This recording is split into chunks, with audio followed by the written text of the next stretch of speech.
ஆடி மாதம் முதல் நாள் மறக்காமல் இதை செய்துவிடுங்கள். முதல் நாளே பரந்த விஷயம். அம்மனே, என்ன இது? ஆடி என்றாலே அம்மனுக்கு உகந்த கிழமை என்று ஏன் சொல்லுகிறார்கள் தெரியுமா? ஆடி மாதம் வரும்போது சுக்கிரனும் சந்திரனும் இணையும் நாளாக வெள்ளிக்கிழமை அமையும். இப்படி சுக்கிர சந்திர சேர்க்கை ஏற்படும் போது பெண் தெய்வத்தின் சக்தி அதிகரித்து காணப்படும்.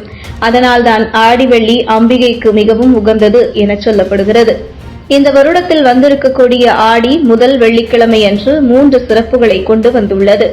முதல் சிறப்பு அம்பாளுக்குரிய ஆடி முதல் வெள்ளிக்கிழமை, அம்பாள் அவதரித்த நாள். இரண்டாவது சிறப்பு பிரதோஷம், சிவனையும் சக்தியையும் சேர்ந்து தரிசனம் செய்யக்கூடிய பாக்கியம் நமக்கு கிடைக்கும். மூன்றாவது சிறப்பு மூலம் நட்சத்திரம், அந்த அம்மனுக்கு உரிய நட்சத்திரமாக இது அமைந்துள்ளது.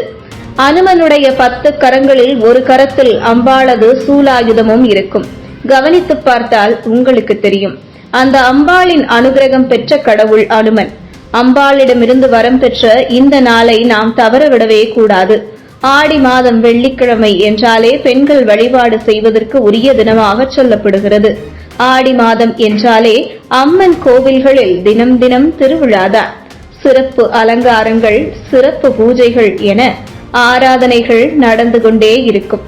அப்படி இந்த ஆடி மாதத்தில் அம்மனை வணங்குவதால் என்னென்ன மகிமைகள் கிடைக்கும்? ஆடி வெள்ளியில் பொதுவாக விரதம் இருந்து பூஜைகள் செய்து வழிபடுவார்கள்.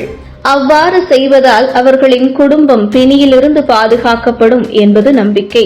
அதேபோல சிறிய பெண் குழந்தைகளை அம்மன் போல் அலங்கரித்து வீட்டில் உணவு சமைத்து சாப்பிட வைத்து இறுதியாக அவர்களுக்கு தாம்பூல தட்டில் பூ, பழம், சீப்பு, குங்குமம், கண்ணாடி என அவர்களின் மனம் நிறைய வைத்துக் கொடுக்க வேண்டும்.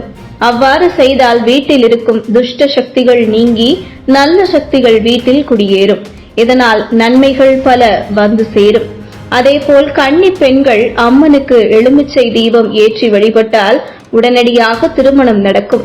எனவே ஒவ்வொரு வெள்ளியன்றும் மனமுருக அம்மனை வேண்டி பாடல்கள் பாடி வழிபட்டால் நினைத்த வாழ்க்கை அமையும். ஜாதகத்தில் பாவ கிரக பார்வையினால் சுக்கிரன் பலன் இழந்திருந்தால் இந்த வெள்ளியில் விரதம் இருந்து வழிபட தொல்லைகள் நீங்கும், நன்மைகள் கிடைக்கும். ஒவ்வொரு வெள்ளியும் அம்மனுக்கு பொங்கல் வைத்து வழிபட வீட்டில் இருக்கும் பிரச்சனைகள் நீங்கி நன்மை வந்து சேரும், மகிழ்ச்சி பொங்கும். மேலும் அருகில் உள்ள அம்மன் கோவிலுக்கு சென்று அம்மனுக்கு செவ்வரளை சார்த்தி வழிபடுங்கள். வெள்ளிக்கிழமை ராகுகாலம் என்பது காலை 10:30 முதல் 12 வரை.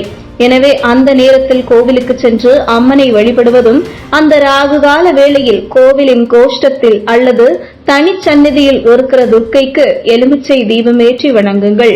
ஆடி மாதத்தில் இன்னும் கனிவும் கருணையுமாக காட்சி தருவதுடன் நம் சோகங்களையும் தீர்த்து வைக்க காத்து கொண்டிருக்கிறாள் தேவி. இதுபோன்ற முக்கிய நிகழ்வுகள், அரசியல் தகவல்களை ஆழமாக மாறுபட்ட கோணத்திலும் அறிந்து கொள்ள மறக்காமல் பாரத் மெயில் 24 பக்கத்தை பின்பற்றிக் கொள்ளுங்கள். உங்கள் ஒவ்வொரு ஆதரவும் இதுபோன்ற பல நிகழ்வுகளின் பின்னணியை அறிய உதவும்.